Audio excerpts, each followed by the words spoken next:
he came to me for treatment, I would not begin with any kind of a judgment that what you did was bad. He already knows it. I would ask him, like I asked you guys, what did it do for you?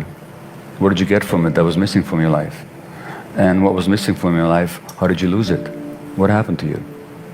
In other words, whatever else you do, first of all, you have to accept these people as they are and not judge them, and understand that they were slaves to something inside them.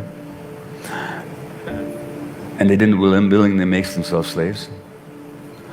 Number one. Number two, something happened to create that compulsion. And that something that happened that created the compulsion was rooted in pain. And so in other words, you have to treat them with compassion, and you have to actually get to the core trauma, rather than just dealing with the behavior.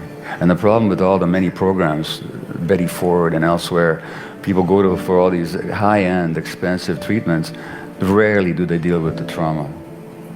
And even in the 12-step programs, they rarely deal with the trauma. That's David Smith, who's a physician in San Francisco, who founded the Haight-Ashbury Clinic back in the 60s.